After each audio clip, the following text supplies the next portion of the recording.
We want to begin this session by acknowledging our righteous ancestors, all those who said freedom or death, all those whose bones lie at the bottom of the transatlantic.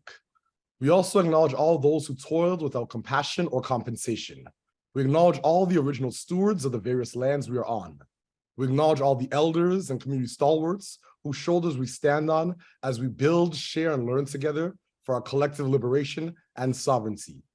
Today, we have a remarkable elder, community leader in our presence to share and build with us. Nene Kwasi Kafele is an elder and a community organizer. For 40 years, Nene has provided human rights and social justice leadership in Canada, especially in Toronto and Halifax, the Caribbean, and Africa. Nene is an organizer, a teacher, a trainer, a researcher, a clinician, a community advocate, motivational speaker, youth advocate, and certified conflict transformer. Nene is passionate about young people and supporting them to shine their brilliance. He is deeply committed to advancing social justice and human rights and has received numerous awards and recognitions of his work. His doctoral focus was on coping skills, mental well-being, and resilience of African Canadian youth in urban areas like Toronto. Nene is taught in the Faculties of Environmental Studies and Education, as well as the School of Social Work at York University. He is currently residence research scholar at YouthREX in the School of Social Work at the York University. He was director of health equity at the Center for Addictions and Mental Health for 12 years. Nene has also been the director of community economic resources in the Ontario Anti-Racism Secretariat. He was the executive director of the Jamaican Canadian Association, the JCA, for 6 years. Nene has provided anti-oppression and anti-racism training, strategic planning, executive mentoring, organizational change management, and racial trauma expertise to over 100 agencies in Canada, especially in Toronto and Halifax, with regards to child welfare, children, mental health, social services, and shelter sectors. Nene is currently chair of the Tobono Institute, an African-Canadian community-based research, public policy, and training institute in Toronto. He is also the founder and chair of Aya Africa, an NGO working in 4 regions in Ghana: Upper East, Volta, Eastern, and Central regions, on youth-related issues of health, sexual health, education, food security, and economic development. Nene is the Manya Meche, the development chief for Manya Krobo traditional area in the eastern region of Ghana with responsibilities for youth. Nene currently resides in Cape Coast, Ghana and Toronto, and is a proud father of 2. So I'm so grateful for the ability to, one, introduce a man that has led so many initiatives and works across our community and has been a guide to so many young brothers and sisters like myself. I consider him a father, a mentor, a leader, a champion for all things Pan-Africanism. And I'm just honored and grateful. I'm going to hand it off right now to my brilliant sister, Blessed Brooks. And once again, Nene Madasi Pa Pa Pa, we give thanks for your leadership and your life's work on behalf of our community, and you represent our ancestors so well. We give thanks, Elder. Yes, Madasi. Thank you so much, Elder Kafele, for being here. We really appreciate your presence, and we want to welcome you this morning. And I actually want to give you the floor to just start off with anything you want to share to get us started. Well, first I want to give thanks to the ancestors and our Creator, and to all of you for making the time for us. The reason I hope you actually have some time to talk, as opposed to me doing all the talking. I'm really happy and encouraged by the leadership of SETSI and the brilliance that the young people involved have always been showing, helping to advance the liberation of our people. Thank you very much for having me. This is a really critical time in our history, and a time that requires vigilance and leadership, and clarity of purpose, and determination. So I'm honored to be here. Thank you so much, sir. My first question for you is, what is rites of passage in the traditional African context, as well as in our contemporary community development work throughout the diaspora? So I want to start from a slightly different place to give it some context. Because I feel we're in an existential crisis that has been with us for more than 500 years. But it has taken a particular character right now. and a level of urgency that requires us to be smart and urgent in our response and to be radical in our preparation and our forward movement. We can't do the same old things in the same old ways. They're not working. I see rites of passage experiences as part of a cluster of things that actually help to shape us as a people and as a nation. And there's a distinction I draw between a population of Black folks and us being a people with a shared consciousness, a shared sense of purpose and direction, clarity of how we're going to pull together mechanisms and institutions that help us to do those things efficiently and appropriately and strategically, as well as building a structured and organized way of defending our community, of economic self-reliance, of ensuring that we thread culture through everything we do and centering everything on spirit. When we do all of those things, we're actually building a nation. We're building a people. When we're scattered and reactive and we let white supremacy and anti-Black racism be the center of our reaction, and we focus on money to the exclusion of everything else, we're not building a people or a nation. It's just a hustle.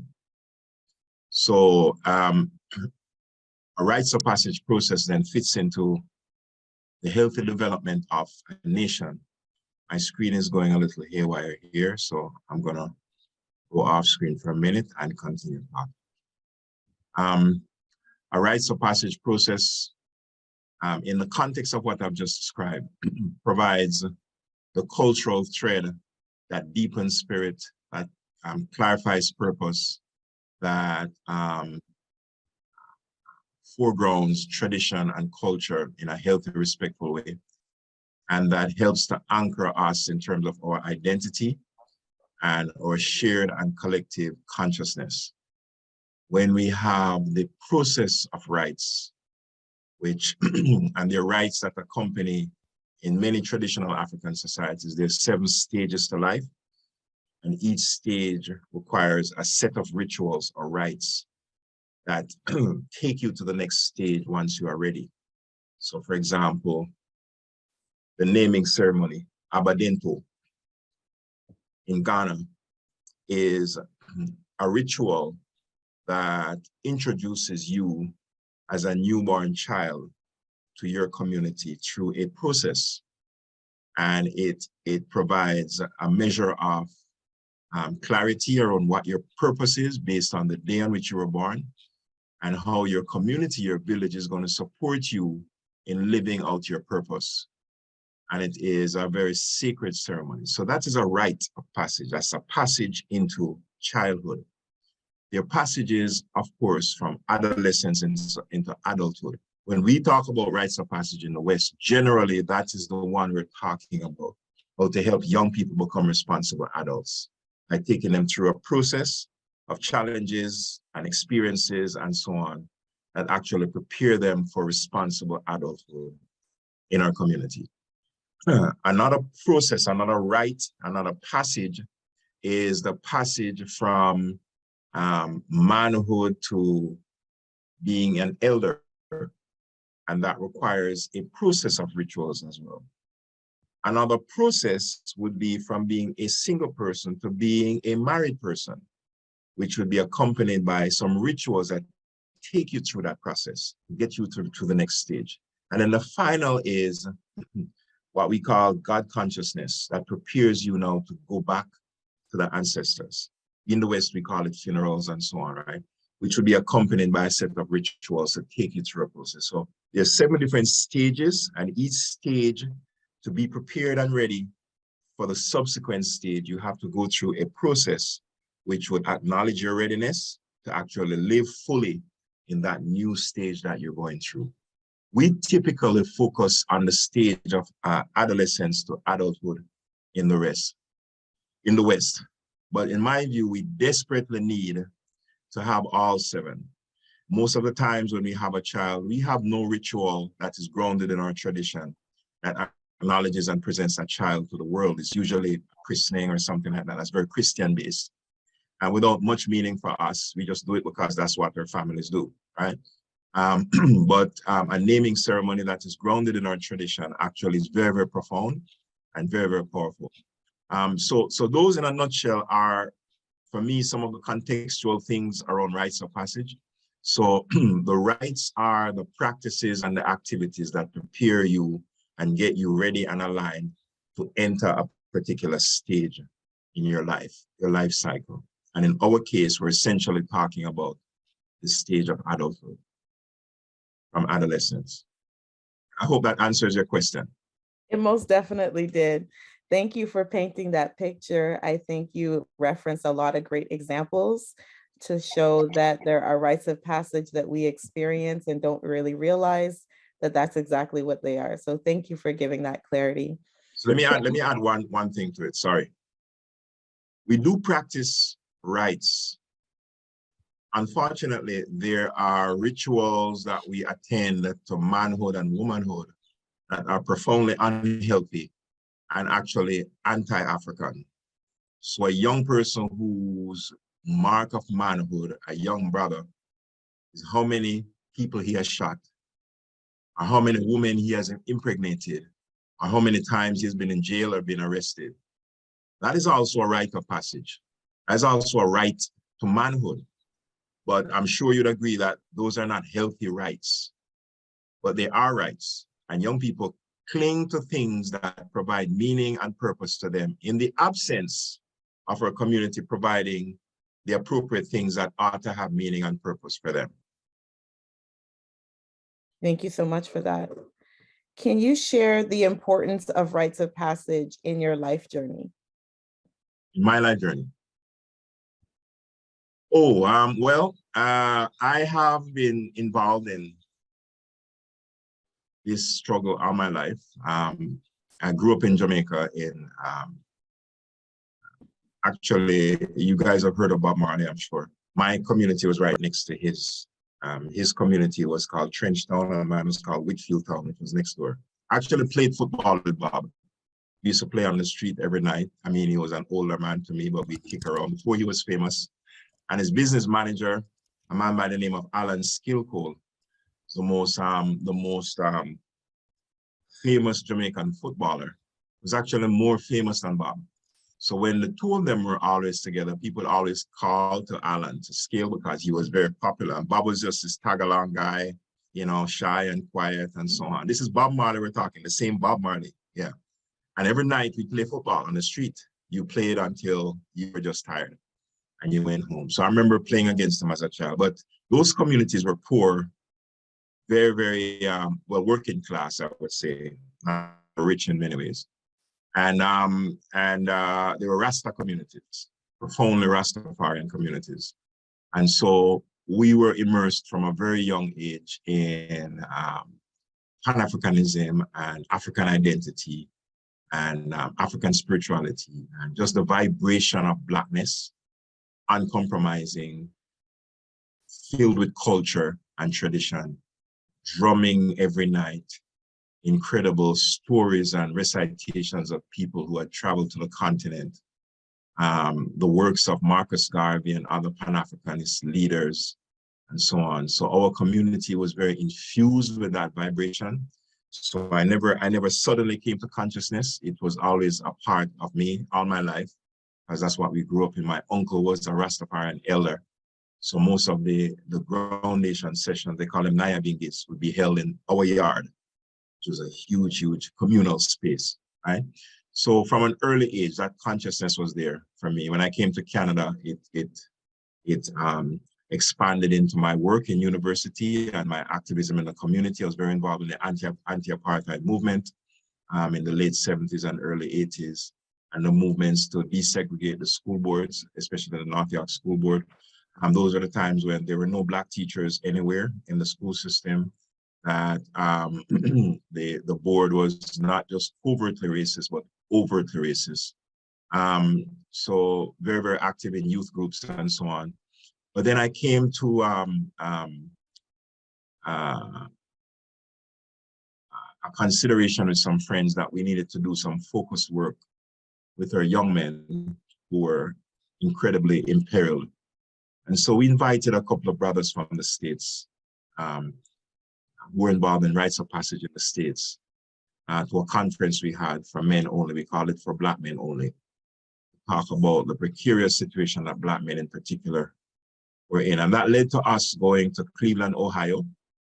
A group of us, 3 of us went at first, me and 2 friends of mine. And we took part in the rites of passage process in Cleveland, which basically, it didn't change my life because I was always involved and conscious, but it brought some clarity and discipline and focus to some things that I was doing, to the extent that we decided that we needed to do this in Toronto. So we started by identifying leaders in Toronto, and we sent 2 cohorts of leaders to Cleveland so that they would get training as well. And after the second cohort was trained, and we're talking 1989, 1990, around that time. And after that, we decided that we would introduce rites of passage to Toronto. So I'm not going to say I introduced rites of passage to Toronto. I would say it's a collective effort. I was part of the leadership of that, and I took much of the initiative to design the processes that came out of that. And following that, I did more training in Ghana. I resided at a shrine for about 7 months and got designated as a master teacher in a place called Akropong in the Ashanti region of Ghana. And then started to lead a lot of the rites of passage processes. That experience for me has been most profound in that it has provided not only an opportunity to support the development for young people in different ways, but also to contribute to community life in a way that was much more disciplined and focused and consistent. And we have expanded our work to include literally hundreds of people have gone through different rites experiences in Toronto because of the leadership of some of us. And so so this has been a really a singularly critical development in my life that has helped me to be who I am today and where I am today. My elder, Nene Kwasi, who's in Ghana right now, came out of my rites experience. I met him about 35 years ago when I did rites, and we've remained lifelong friends. We actually, myself, Victor and him, we live within, I'd say, 10 minutes of each other in Ghana. We're very connected. So I have my son on one side and my father on the other side. I got it made. That's excellent. I want to give you a space to talk more about the rites of passage here in Canada. So in your work in Black communities across Canada, are there any inspiring models or communities of practice that relate to rites of passage programming that you'd like to share or amplify a bit more? So, I mean, I can speak most definitively about Toronto. And a little about Halifax, but mostly about Toronto. In Halifax, they're doing some work in the prison system with Black males that has a very strong rights component. And it's very inspiring. A group of brothers called, I don't remember the name right now, but the leader is a brother named Marcus. Can't forget the name Marcus, yeah, brother Marcus. I'll remember the name and I'll pass it to you later on. But in Toronto, there are lots of things happening. I would say a lot of mainstream organizations, for example, have incorporated rites of passage principles in some of their programming and are running rights type processes for young people, Black youth. I think of CTYS, Central Toronto Youth Services. I think Wood Green Community Services. In York region, our dear brother, Kojo Lee, is running a program called Sankofa, which is heavily rights-based. I know Yensomu has been doing some rights training in the city. I know that the Children's Aid Society of Toronto has done some rights-related work as well. The gap I see is that most of those are mainstream organizations. I mean, there are Black folks inside who are leading this effort, but certainly we need to have more community-grounded, Black-led, Black-focused agencies owning and leading these processes for our communities. I think the measure of self-reliance that we need has to come from the initiatives we take in terms of our own activities, our own institutional structures and processes that protect this vital part of who we are. Culture is everything. Everything we do emanates from our cultural grounding and is informed by spirit, or ought to be. And if we don't have those things as being central to our work in our community, then we're not building nation. We're just a population, you know? So the intentionality around that, ask yourselves, those of you who work with different organizations, what is the cultural grounding of my group? Is it simply some performative thing we say a few words at the beginning of our session? We have a few things dotted here and there during December, Kwanzaa, or February, African History Month. Or is it really grounded and threaded through everything we do in a consistent way? And what does that actually look like in terms of relationships, in terms of our acknowledgement of deep spirit and deep knowledge? What does that actually mean as we work? Because we'll find, in my view, when we do those things, our work actually becomes more effective and more authentic and more meaningful for young people. It's not just another group running Black programs, because we have thousands of those, and we've had thousands of those ever since, and we're still failing. We're worse off now than we've ever been before in most areas, but we have lots more groups doing lots of stuff. So we have to ask ourselves, are there some things in our approaches that we need to revisit to actually get some different outcomes? Thank you so much for that. I'd like to hear more on exactly what you'd like to see that look like. So what are some practical recommendations to Black youth community development staff, you know, frontline social workers, program directors, or even executive directors of Black-led, Black-serving, Black-mandated organizations as it relates to rites of passage? What would you like to see that look like? You can't lead or you can't teach or lead young people through rites of passage if you have not been initiated. It's like having a teacher teaching mathematics who has never actually been trained as a mathematician and been certified as a mathematician and has the expertise that has been credentialized so that they have the authority as a mathematician. You can't just make up stuff and decide that you're going to lead rites. So in my view, you need to be initiated. You need to find a proper process, a proper institution that could actually help you to develop the awareness and go through the experience that would give you the credibility to actually lead a rights-informed organization. And then I think you need, in terms of designing your work, everything you do, every goal you have, every component of your work, ask your question, a core question. Where is our cultural anchor for this piece? How does this relate to the different things we value? Self-reliance, collective work and responsibility, self-respect, spirit. How does it look? How is it manifested? And how is it being consistently engaged in the work that we do? As we get focused on building our organization, how do we make sure we don't lose track of why we're doing this?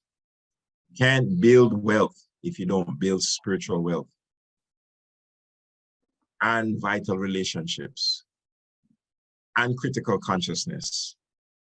And all of those things, to me, need to be intentionally grounded and integrated into what you're doing. Find something, we can talk about that if you want, in terms of a process.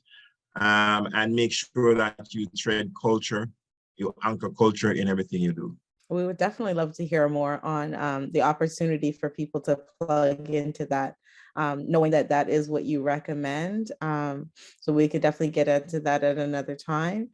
We want to know how important you feel the disaggregated data or targets or benchmarking metrics and the evaluation of impact measurement on the programs that are serving within the Black communities.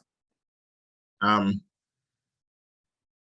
of the beauties of, one of the amazing things about our people is when Europeans came, they not only underestimated, but they dismissed the sophisticated complexity of our structure of life and the ways in which we organize our reality.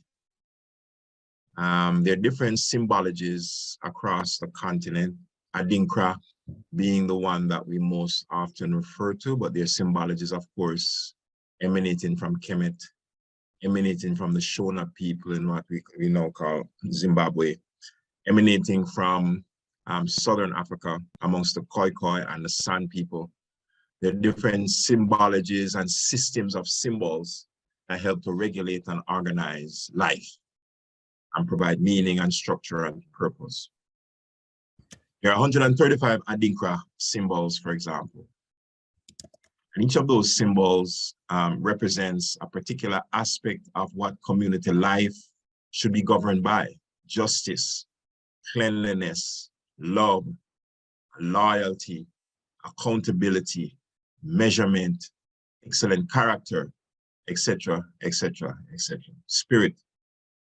And so we had a structure and a process that helped us to organize ourselves in a way to produce the best outcome for our community, outcomes for our community, while at the same time pleasing our ancestors and honoring the Creator, right?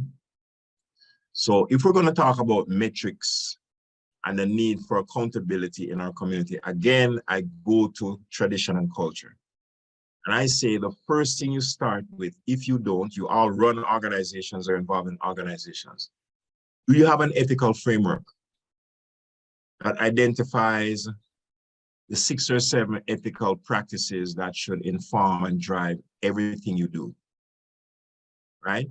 I have a couple of frameworks I have developed. I can certainly share it with you, because an ethical framework is the foundation of building accountability, clarifying relationships, strengthening safety amongst you, and providing a structured process for how you're going to be together. And how you're going to be together can help you to determine what it is you're going to hold as being valuable in terms of the outcomes of your work, and how you're going to decide what that value looks like in terms of impact of your work. And as you do so, then the question is, how does this emanate outward into the Black community? If we say we are a nation or a people, then it means we have a shared expectation or sets of expectations around what it is we want to report back to each other in the spirit of collective work and responsibility, in the spirit of shared accountability, what it is we're going to agree to together as a people that are going to be important for us to hold each other accountable for in our work. So we can't have one group over here getting a whole ton of money doing their stuff, but they're only accountable through the writing of a report to the funder, which is a secret document. We don't know what they actually did. They made a lot of noise on social media, wrote a lot of reports, had a lot of meetings and so on, but did it really have any impact? How did it actually transform anything in a meaningful way for our people? And how did we decide on what that impact should look like? Do we have a shared understanding, a shared set of expectations? In the work I've done as a researcher, we have standards that we develop for different things. So when we say, here are some standards for child welfare practice. In other words, if we practice child welfare effectively, whichever agency you're working for, effectiveness means these 6 things in child welfare. So we're all in agreement about what effectiveness means. If you're running programs for Black youth and your program is designed to meet a particular target in terms of its outcomes, how effective are you? Is it just a numerical target you're meeting? Is it a transformational target that you're meeting in terms of things you want to change in the lives of young people? Their mindset, their attitude, their behavior, their pro-social approach to things, their decision-making, their leadership, their identity, their ability to handle money well, their reduction in the level of violent behavior. What is it you're actually measuring to show that you're having impact? And the way in which you measure that, is it a shared understanding amongst all the partners in this thing you're doing, in this community you say you're a part of? Or is it just your thing that you do for funders and for your board of directors? What is it? If it is a shared community thing, we have a lot of work to do because we don't have that. We have some assumptions we make. Yeah, that group, they're doing good work. Well, how do you know? Because you see lots of stuff on social media from them. Does that mean they're actually doing good work? How do you know?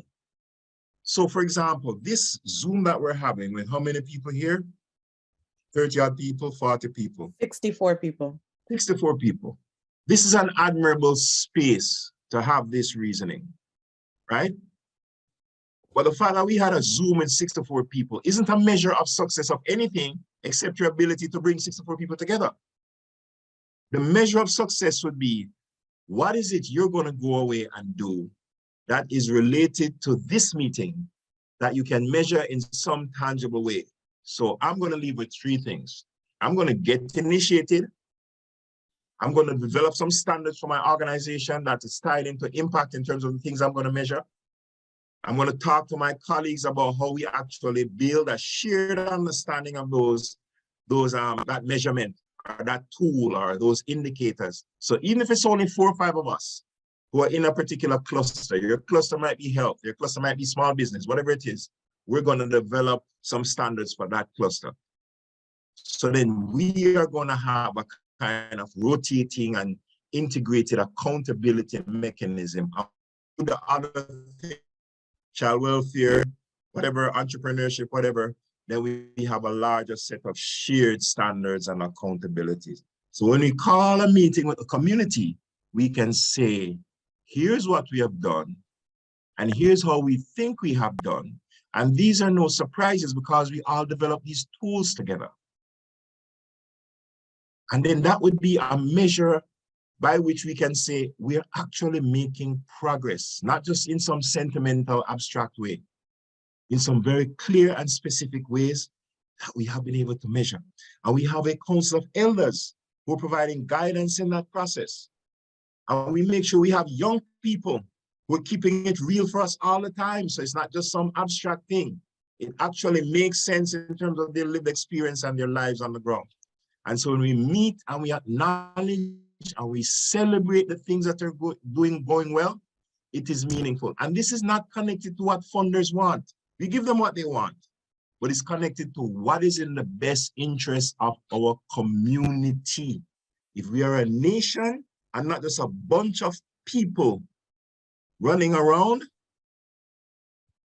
then we do it collectively. We start small and we build what we do it. So impact looks like. What impact looks like. What impact looks like. Some very valuable points there, some actionable points. I think it's been very clear that it's about taking up action after hearing such valuable information. So thank you for making that crystal clear to the community. And many of our leaders nationally and internationally have raised awareness around rest being a form of resistance. As a leader, how essential do you feel self-care is to your well-being of the work that you do? Well, you can't be an effective warrior if you don't take care of your temple. And, you know, I am guilty of that. And so is this guy right here, Mr. Bosedale. We have a term we have coined called yesitis. Did you ever share that document with them? No, not yet. Yesitis is a terminal illness that community leaders often have. It's the inability to say no. For good reasons, because there's an urgency to getting things done, because you are a leader and you're committed and serious, because you have the skills and the expertise to get certain things done, because you have been doing a lot of things in the past effectively. So one more thing isn't going to kill you, because your expectations on you to do things, and because our people are mostly passive and disconnected and disengaged. And it unfortunately boils down to a few people doing much of the work. I saw a proverb a couple of days ago that said, remember, most people will quickly forget about you when you die. So live smartly. Remember, most people will quickly forget about you when you die. So live smartly. And so our ancestors say that they refuse to exist. They cease to exist when we stop calling their names. So our relevance to our people is bounded up in us being smart about how we take care of the temple, the physical temple we're in.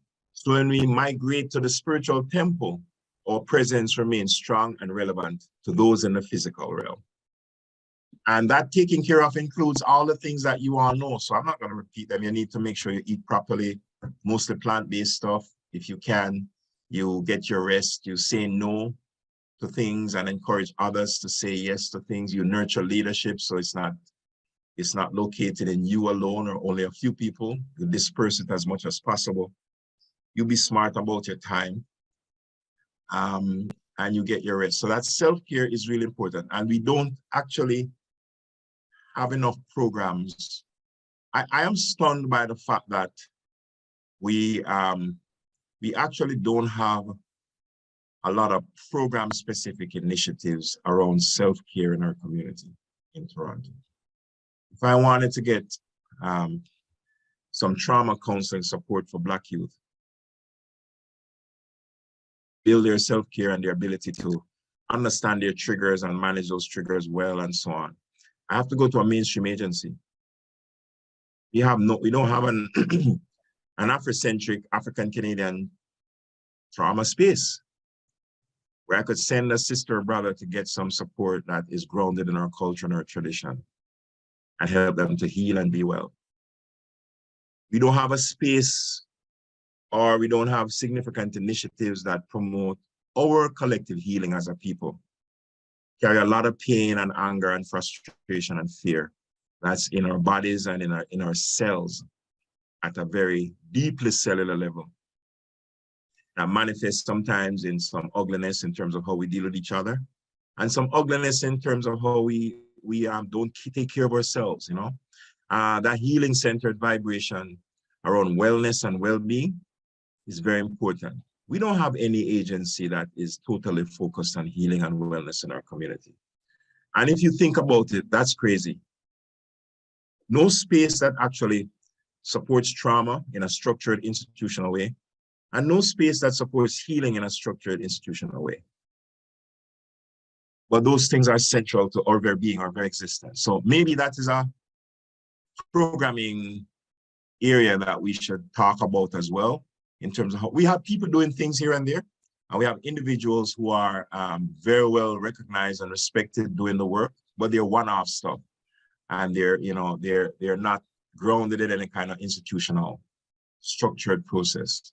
So yeah, somebody said the Ashe community is launching a Black Accessibility Knowledge Hub next month. I'm sure what that is. Are we going to get to most of the chat, or do we have questions, or do you have more questions? My only last question for you is, what is your call to action for Black communities across Canada, if you want to shed more light on what you'd like to see from the community? Oh, if you notice that every question I've answered, the last thing I give is a call to action. Because I don't like to just talk. I've talked enough all my life, right? I want us to act and be intelligent and strategic around that action. We have a body of knowledge to build on. We have incredible elders in our community. We have young people who are doing amazing work that we can capitalize on. We have leaders like yourselves doing incredible work in the community. I think we leverage all of the talent and the skills and the good work we have, and we ask ourselves, what is it that would take this to the next level in terms of our strategic focus about the work, and where can we pull on good examples from our past to help to support that, and current examples that will help to strengthen what we're doing. And who else can we collaborate and align with in a way that's meaningful to get the work done? And I would say center spirit, and center courage in what we're doing. When we're courageous and culturally grounded and connected to each other, the results will be amazing. Right now, I just found out there's something called the Halifax Declaration that came out of a conference in Halifax a few months ago. That is going to be a consultation across the country, Black communities, to make sure that the declaration fully reflects our wishes and aspirations. And my understanding is that it's going to provide a kind of framework of things. Marcus Garvey had a declaration, you and I a declaration about 100 years ago. If you go online, you'll see it. Incredible document, incredible. We could even just take that as a declaration. Change some of the language. They used to say Negro and all of that stuff, right? But still applies, still relevant. But the declaration, I think, can provide a kind of a black print for some things that we can ground practically in terms of priorities we want to focus on, that builds a collective energy amongst us and clarifies the purpose, the shared purpose we should have in moving forward. We want to end this session the way we began, by acknowledging the original stewards of the various lands that we are on. We want to acknowledge our ancestors, those who toiled without compassion or compensation. We also want to acknowledge all of our elders, the community stewards whose shoulders we stand on as we build, share, and learn together for our collective liberation and sovereignty. Thank you so much to everyone for coming out today. Have a great afternoon. And thanks to Brother Victor for his leadership. Amazing. Love you.